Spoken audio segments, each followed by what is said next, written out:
नमस्कार। राजस्थानी बुलेटिन में थारो घणो घणो स्वागत। सबसे पहले नजर हेडलाइंस माथे। राष्ट्रपति द्रौपदी मुर्मू आज उत्तर प्रदेश गोरखपुर स्थापित महायोगी गुरु गोरखनाथ आयुष विश्वविद्यालय रो कर्या उद्घाटन। कया पारंपरिक चिकित्सा ने आधुनिक बनावा माथे दियो जा रह्यो है जोर।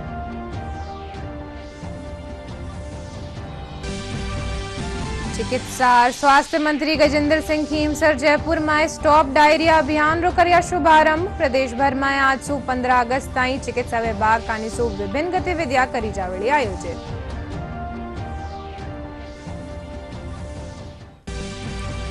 प्रदेश भर में आज सु खुलिया स्कूल। सरकारी विद्यालय में प्रवेशोत्सव शुरू। बाड़मेर और दौसा में विद्यार्थियों रो तिलक लगार करियो गयो स्वागत।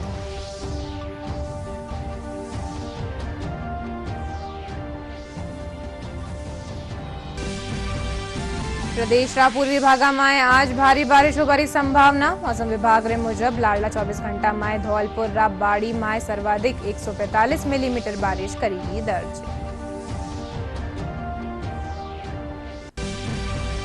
और चूरू और भरतपुर में बारिश सु जनजीवन अस्त व्यस्त। घर और दुकाना में भरियो पानी। प्रशासन कानी सु पानी री निकासी रा प्रयास जारी।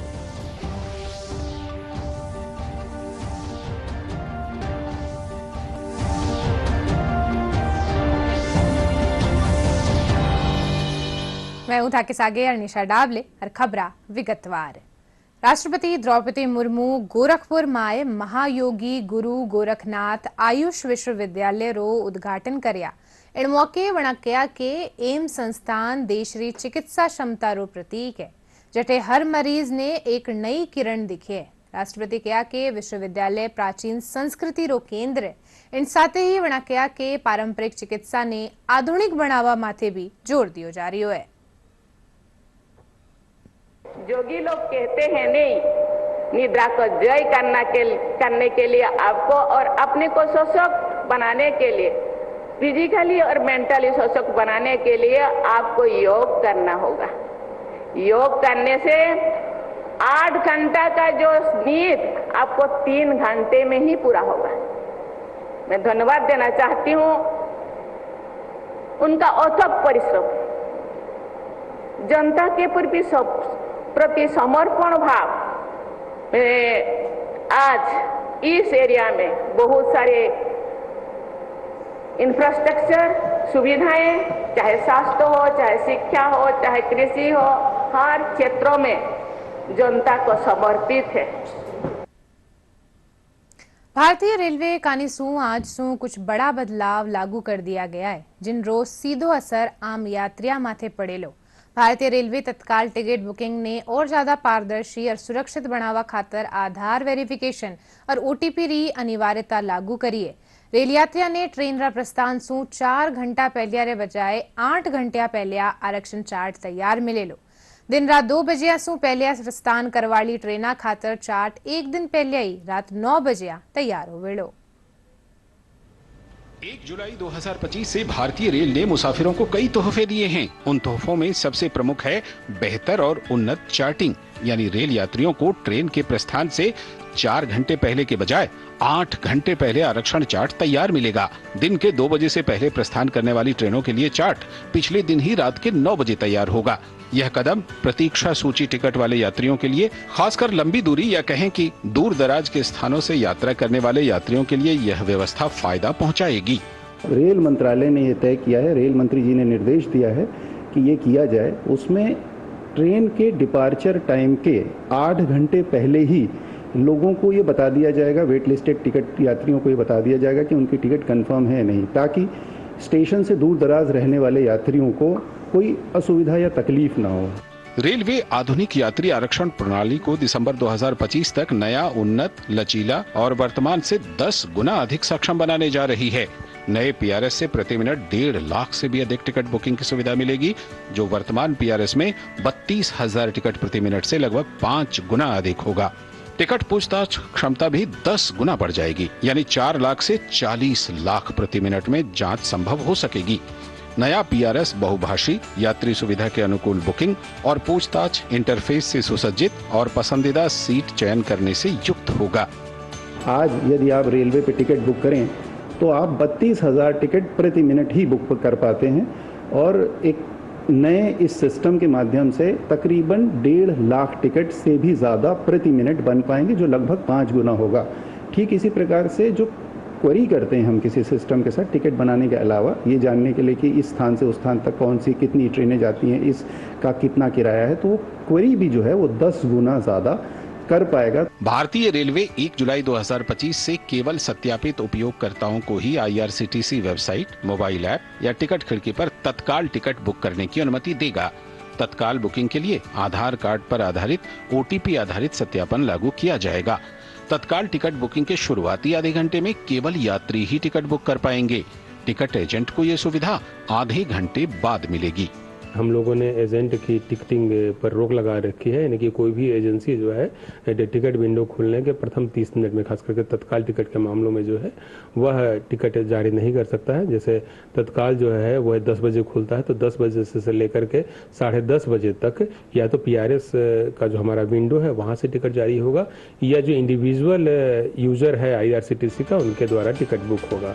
यानी 1 जुलाई से यात्री सुविधाओं में इजाफे के साथ ही रेलवे ने मुसाफिरों के लिए आधुनिक, सुलभ और पारदर्शी सफर की दिशा में कदम उठाए हैं। वस्तु और सेवा कर यानी GST ने आज 8 बरस पूरा हो रहा है। यो देश रा सबसु खास आर्थिक सुधारा में सु एक है। 1 जुलाई 2017 में GST ने शुरू करियो गयो हो। GST सु कई अप्रत्यक्ष करारी जगह एकल और एकीकृत प्रणाली ने स्थापित करियो गयो है। वार्षिक आधार माथे GST संग्रह में 9.4% वृद्धि दर्ज करेगी। देश के सबसे बड़े टैक्स रिफॉर्म GST ने अपने शानदार 8 साल पूरे कर लिए हैं। देश में कारोबार को आसान बनाने की दिशा में एक बड़े कदम के तौर पर 1 जुलाई 2017 में मोदी सरकार ने GST व्यवस्था की शुरुआत की। इसी के साथ देश में अप्रत्यक्ष कर व्यवस्था को सरल बनाने के लिए 17 से ज्यादा टैक्सेस को एक ही GST के तहत लाने का काम पूरा किया गया। इसी के साथ GST ने एक देश, एक टैक्स, एक बाजार के सपने को भी साकार किया। GST व्यवस्था केंद्र और राज्यों के बीच सहयोगात्मक संघवाद के साथ साथ स्वस्थ प्रतिस्पर्धा का सबसे बेहतरीन उदाहरण है। ये GST काउंसिल केंद्र और राज्य ने मिलकर के उन व्यवस्थाओं को विकसित किया है जिसमें गरीबों के लिए जो पहले उपलब्ध सेवाएं थी, उन सारी सेवाओं को बरकरार रखा है। दल कोई भी हो, सरकार कहीं की भी हो, गरीबों के प्रति संवेदनशीलता इस GST के साथ जुड़े हुए सब लोगों ने समान रूप से उसकी चिंता की है। डिजिटल इंडिया के मजबूत स्तंभ के रूप में GST ने छोटे और मध्यम दर्जे की कंपनियों को मुख्य धारा में लाने में बड़ी मदद की। सर्विस सेक्टर और MSME इकाइयों को GST में आने का फायदा हुआ और कारोबार में आसानी हुई। शुरुआत में कुछ तकनीकी खामियों को छोड़ दें तो कोविड के बाद से GST कलेक्शन में लगातार बढ़त नजर आई है। GST लागू होने के बाद देश में करदाताओं की संख्या में 2 गुने से ज्यादा की बढ़ोतरी हुई है। 2017 के पहले देश में केवल 65 लाख करदाता वैट व्यवस्था के साथ जुड़े थे, जबकि GST लागू होने के बाद इसके दायरे में 80 लाख नए करदाता जुड़े। 2017 में औसत मासिक GST कलेक्शन 90,000 करोड़ रुपए से बढ़कर मई 2025 में 2 लाख करोड़ रुपए को पार कर गया है। GST की औसत दर में भी कमी आई है, जो साल 2017 से पहले 15.3% से घटकर अब 2023 में 12.2% पर आ चुकी है। राज्यों के बीच होने वाला कारोबार GDP के 23.5% से बढ़कर अब 35% पर आ गया है। जानकार मानते हैं कि बीते 11 सालों में GST समेत कारोबार को आसान बनाने के लिए जो बड़े कदम उठाए गए, उससे उद्योग जगत और उपभोक्ता दोनों को फायदा हुआ। फिलहाल देश में पेट्रोलियम पदार्थ, शराब और तंबाकू को GST के दायरे से बाहर रखा गया है। डिलाइट के एक ताजा सालाना सर्वे में 65% कारोबारियों ने GST को फायदेमंद बताया है। तकनीकी तौर पर GST में शुरुआती खामियों को अब काफी हद तक हटा दिया गया है। उद्योग जगत को उम्मीद है कि GST से जुड़े विवादों के निपटारे के लिए जल्दी ही नई अपीली व्यवस्था पर काम होगा और कारोबार को आसान बनाने में ज्यादा मदद मिलेगी। 1 जुलाई 2015 ने प्रधानमंत्री नरेंद्र मोदी कानिसू शुरू करियो गयो डिजिटल इंडिया अभियान सु भारत में अभूतपूर्व बदलाव आयो है। इन पहल रो उद्देश्य भारत ने डिजिटल रूप से सशक्त समाज और ज्ञान आधारित अर्थव्यवस्था में बदलनो है। बीते 10 वर्षा में जठे एक और इंटरनेट रिपो काफी बड़ी है, वठे डिजिटल इकोनॉमी और समावेशी भारत रा निर्माण रो रास्तो भी साफ हो गयो है। प्रस्तुत है एक रिपोर्ट। चिकित्सा और स्वास्थ्य मंत्री गजेंद्र सिंह खीमसर जयपुर में पोस्टर रो विमोचन कर स्टॉप डायरिया अभियान रो राज्य स्तरीय शुभारंभ करया। प्रदेशभर में आज सू 15 अगस्त ताईं यो अभियान संचालित करियो जावेड़ो। चिकित्सा मंत्री कहा कि अभियान रीते चिकित्सा विभाग कानीसू विभिन्न गतिविधियां आयोजित करी जावेली। इन दौरान स्वच्छ पेयजल रा उपयोग, साफ सफाई और स्वच्छता माथे विशेष जोर दियो जावेड़ो।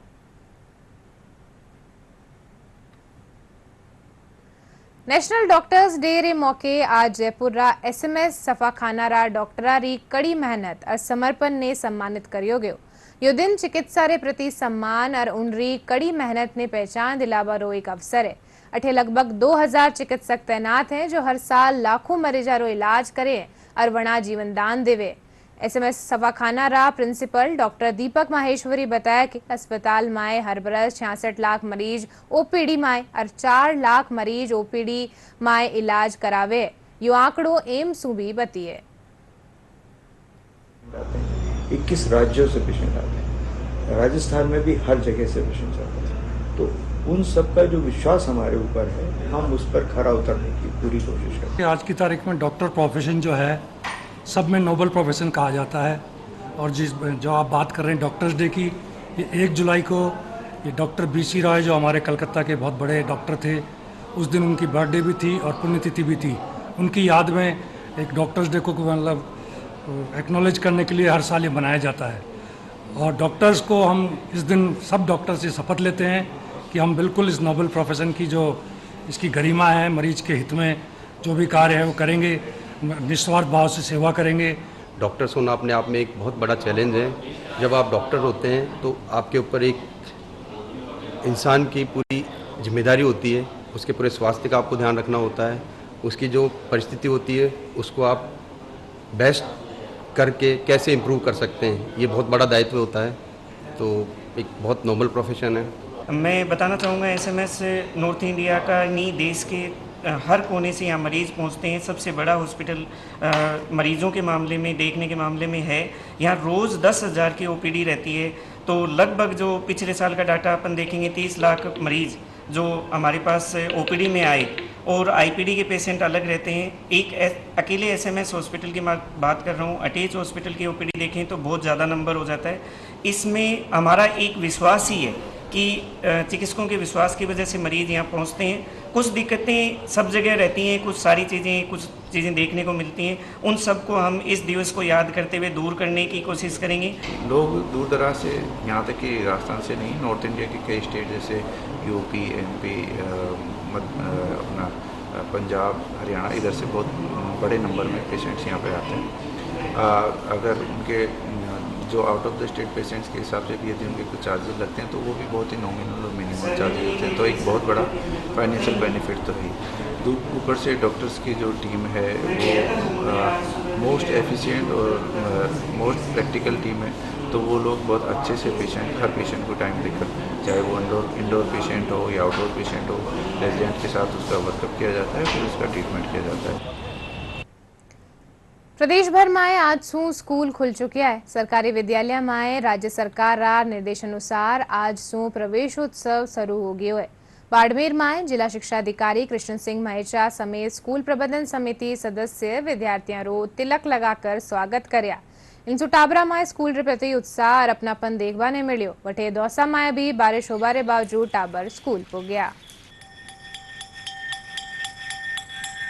बच्चों का स्वागत और कुछ प्रचार प्रसार करने की हैसियत से इस कार्यक्रम का आयोजन किया, और इसलिए कि भाई लोगों के मन में राजकीय विद्यालयों के प्रति जो उदासीनता है उसको दूर करने के लिए, और राजकीय विद्यालयों की पैठ वापस अभिभावकों में कैसे स्थापित हो सकती है, इस उद्देश्य से हमने इस कार्यक्रम का आयोजन किया है। हमारे विद्यालय का समय 7:30 बजे का है और बच्चे लगभग सभी आ गए हैं, लेकिन बरसात की वजह से बच्चे कम आए हैं।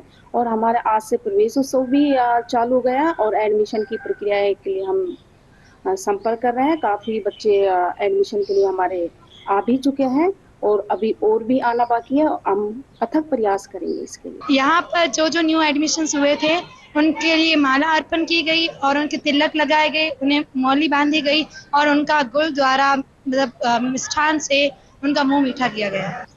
मैंने 6th क्लास पास करके 7th क्लास में आई हूँ और हमने 1.5 महीने की छुट्टी मनाई है और खूब मजे करे आज हमारे स्कूल का पहला दिन है। आज बारिश हुई थी पर भी हम स्कूल आए।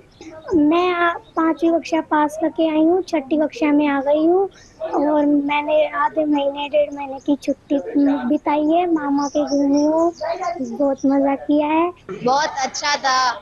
इससे ये शिक्षा मिलती है कि हमको अच्छी तरह से पढ़ाई करनी है और अच्छी फील्ड चूज करके कुछ जॉब या बिजनेस करना चाहिए।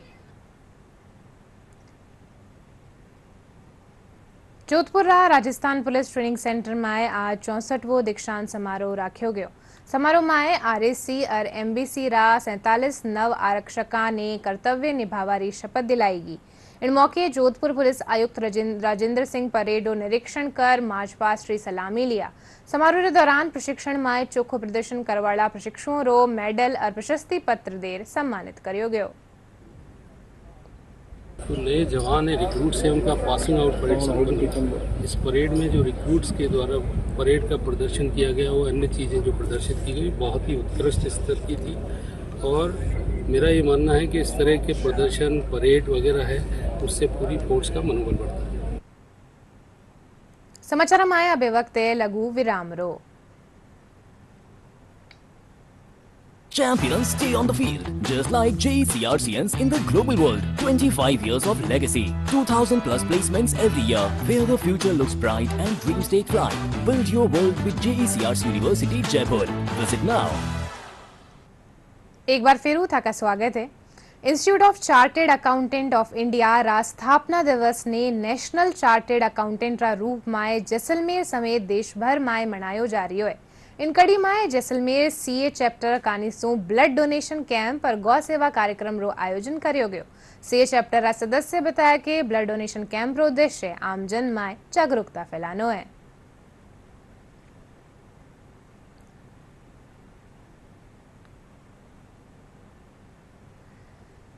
राजकीय जिला चिकित्सालय केकड़ी में शुरू करेगी पीडियाट्रिक आईसीयू और स्तनपान प्रबंधन इकाई क्षेत्र बीमार नवजात टाबरा खातर जीवनदायिनी साबित हो रही है।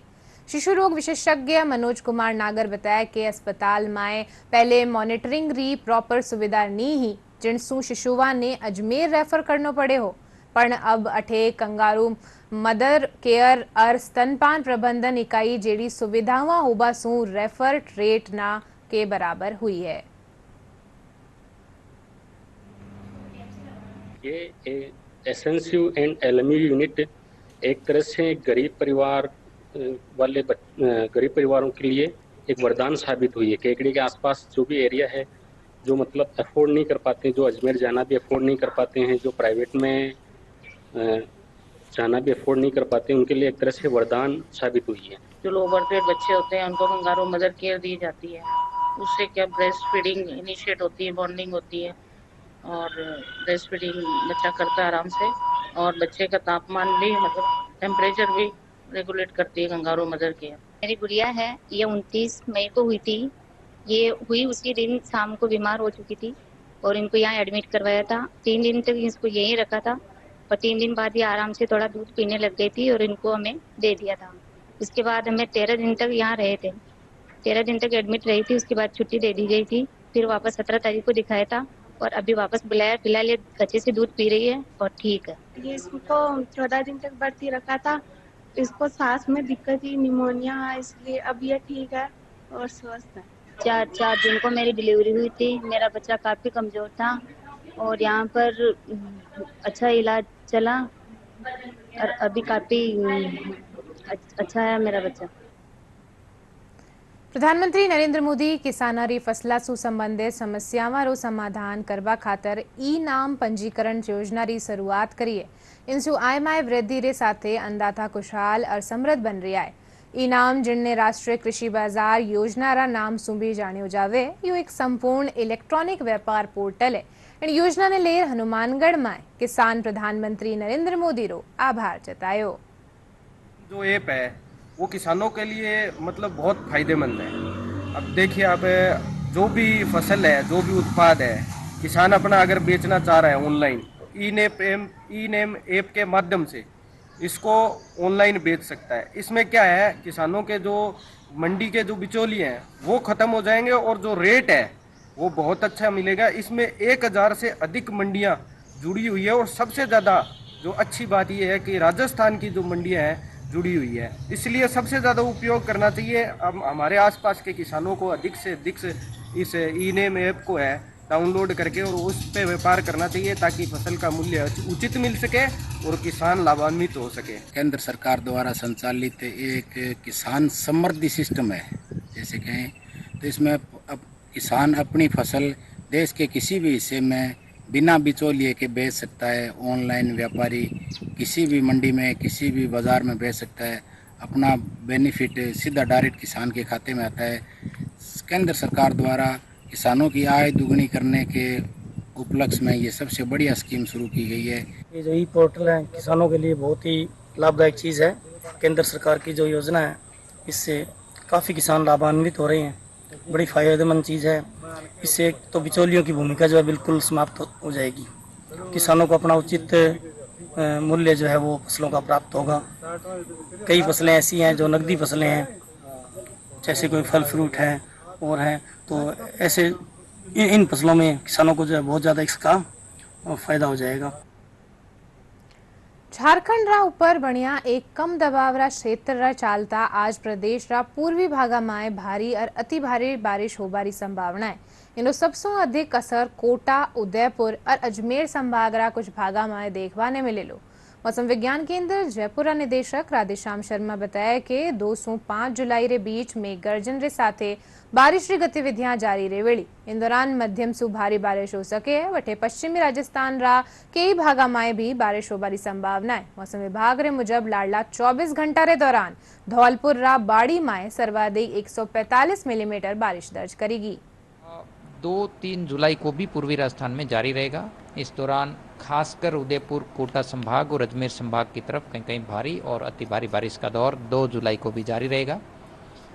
इस दौरान पूर्वी राजस्थान में कुल मिलाकर अगले 1 सप्ताह के दौरान बारिश की गतिविधियां जारी रहेंगी। ज़्यादातर स्थानों पर हल्के से मध्यम बारिश तो कहीं कहीं भारी और साउथ ईस्ट राजस्थान में वेरी हैवी रेनफॉल होने की संभावनाएं बनी रहेगी।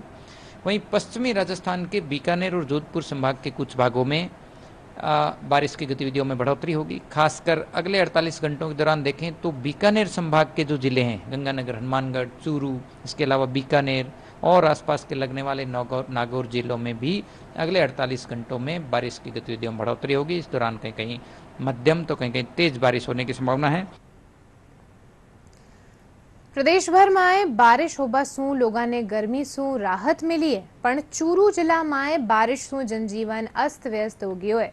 अटे बारिश सु निचला इलाका में हालत गंभीर बनी हुई है। लोगारा घरा और दुकाना में पानी भर गयो है, जिनसु वणा ने काफी परेशानियों रो सामनो करनो पड़ रही है। पानी भराव रे कारण अठे लोगारा घरा में दरार पड़वा लगी है। प्रशासन कानी सु पानी निकालवार प्रयास जारी है।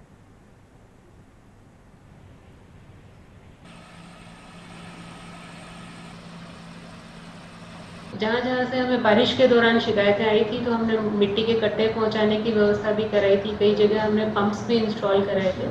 पूरी टीम फील्ड में थी बारिश के दौरान भी, और अभी भी प्रयास रहते हैं कि जल्दी से जल्दी पानी निकल जाए। जो 2-3 वार्ड्स हैं वहाँ पे थोड़ा लोअर एरिया होने की वजह से पूरे सिटी का पानी वहीं आता है, तो वहाँ गलियों में पानी भरने की समस्या थी। अभी सुबह से मैं 2 बार विजिट कर चुकी, तो काफ़ी सुबह से भी काफ़ी सुधार हुआ है। चूरू शहर के जो निचले इलाके हैं वार्ड संख्या 55, 56, 57, 58, झारिया की मोरी, भाईजी चौक, जोरी सागर, चेजारों का मोहल्ला, यहाँ पर दूषित पानी इकट्ठा हो गया है और लोगों के घरों के अंदर, दुकानों के अंदर दूषित पानी चला गया है, जिससे लोगों को काफी नुकसान भी हुआ है और यहाँ निवास करने वाले लोगों के अंदर भय और भय का माहौल व्याप्त है। हमारा पानी की समस्या आ रही है, नेता दुख पा रहे हैं, पानी का लिए लिखड़ भी कौन सका, और ना हमारा कोई खाना पीने की समस्या, ना हमारा बच्चा स्कूल जा सके, ना कुछ कौन जा सके, बेवाई का भाई नहीं रहे, हमारा कोई सहायता करो। ना तो घर से निकल सकते, ना बाहर बैठ सकते हैं, ना सब्जी लाने जा सकती है घर की औरतें। परेशानी तो खूब हो रही है। प्रशासन से निवेदन है कि इसका कोई हल निकाले। 3 दिन हो गए, पानी पूरा भरा हुआ है, घर में मच्छरों का त्रास, मच्छरों से परेशानी हो रही है, बच्चे सो नहीं पा रहे हैं। बारिश होने के कारण इधर गंदा पानी बेला हो चुका है और हम स्कूल नहीं जा पा रहे, घर से बाहर भी नहीं निकल पा रहे। बारिश के नाम से मोहल्ले में डर बस चुका है। बाहर भी कोई निकल सका, ना आ सका, ना जा सका, ना टाबर जा सके, ना और घर में पूरा सामान खराब हो गया। सब कुछ चाहिए, आके चेक कर लो चाहिए, सामान भी देख लो चाहिए आके। घर में पानी भी पूरा भरे पड़े, ना रोटी खाने खाते सामान ला सका ना और ला सका। भरतपुर जिला में भी बारिश पछे के इलाका जलमग्न हो गया है, जिनके कारण लोगों ने काफी परेशानियों रो सामनो करनो पड़ रही है। देर रात हुई बारिश पछे जल भराव की स्थिति बनी हुई है। नगर निगम कानीसू जल निकासी रा खातर पंप सेट लगाया गया है।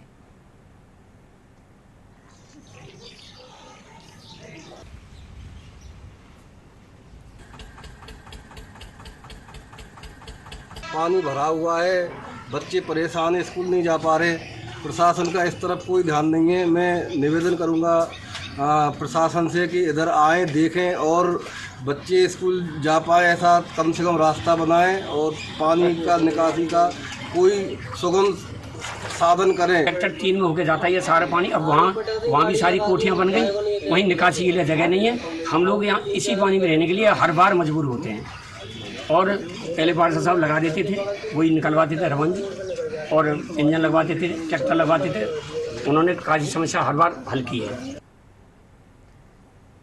अब ये बुलेटिन के अंत में आए मुख्य समाचार एक बार फिर। राष्ट्रपति द्रौपदी मुर्मू आज उत्तर प्रदेश रा गोरखपुर स्थापित महायोगी गुरु गोरखनाथ आयुष विश्वविद्यालय रो कर्या उद्घाटन कया। पारंपरिक चिकित्सा ने आधुनिक बनावा माथे दियो जा रही है जोर।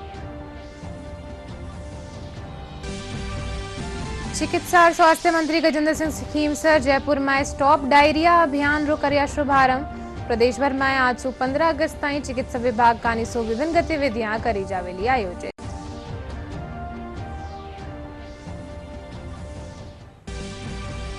प्रदेश भर में आज से खुलिया स्कूल। सरकारी विद्यालय में प्रवेशोत्सव शुरू। बाड़मेर और दौसा में विद्यार्थियों रो तिलक लगार करियो गयो स्वागत।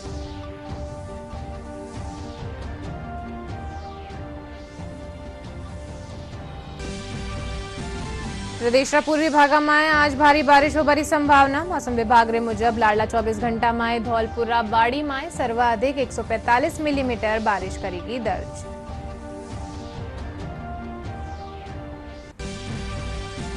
और चूरू और भरतपुर में बारिश से जनजीवन अस्त व्यस्त। घर और दुकाना में भरियो पानी। प्रशासन कानीसू पानी री निकासी रो प्रयास जारी।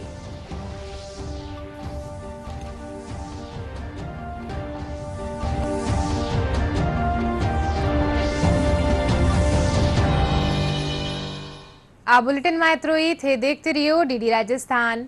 नमस्कार।